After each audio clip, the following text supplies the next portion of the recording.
5 Halloween Havocs took place at the MGM Grand Garden Arena in Vegas. And I was a part of all of them. You were? Yes, I was. So what are your thoughts on what we know and what we don't know so far about what happened in Las Vegas? You know what? I've been researching it a lot and researching a lot of people's videos and researching a lot of people's research. And it's just too many questions that are unanswered. It's really bizarre. Really bizarre.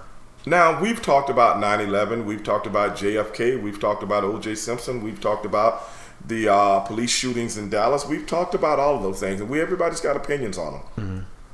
Of all the ones, this one takes the cake to me.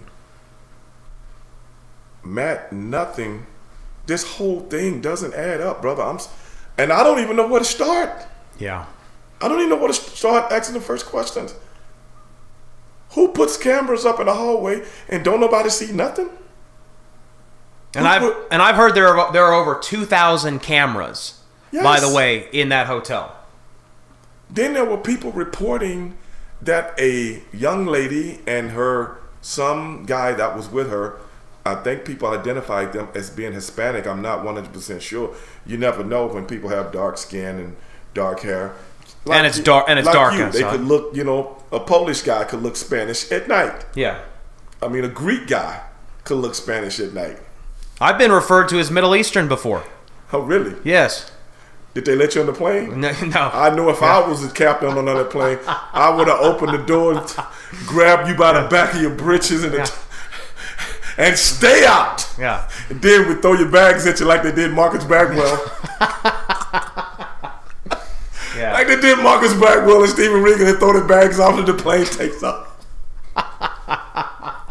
You're in the middle of Alaska.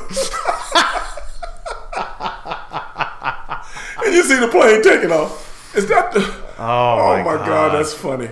But hey, I didn't tell the story. Bagwell told the story. I was just repeating the story. Yeah. But going back to that Las Vegas thing, brother, I don't know, man. This is going back to what I was just saying about the couple. Some people were reporting that these people came up and said, we're all going to die tonight. Yeah, you're all going to die tonight.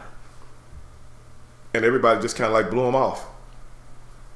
What does that mean, man? And then, and what's interesting is the girl that first reported that, just a few hours after the attack, said that about 45 minutes after the person said that, the gunfire started. Right. And that number, 45 minutes, has become very important because it's been repeated over and over again 45 now. minutes, yeah.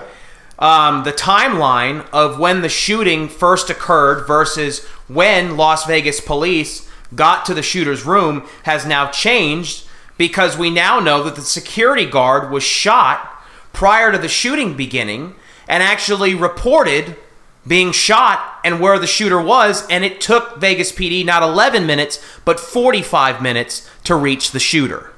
How did that happen? Now, I'm sorry, but I do not believe that there's that much gross incompetence that could prevent them from getting to the room and stopping this tragedy from happening.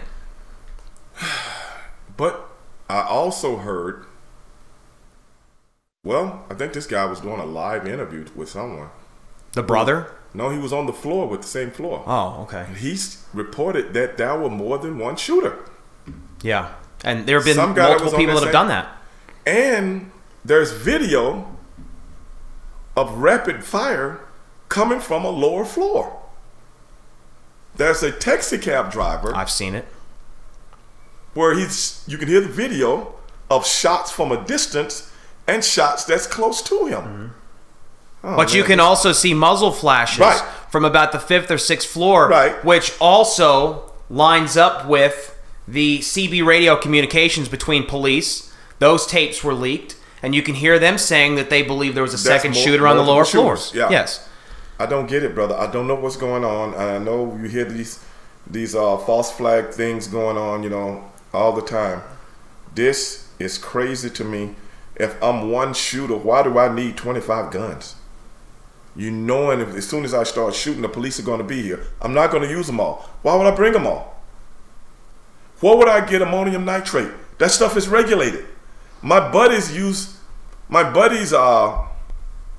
drag race.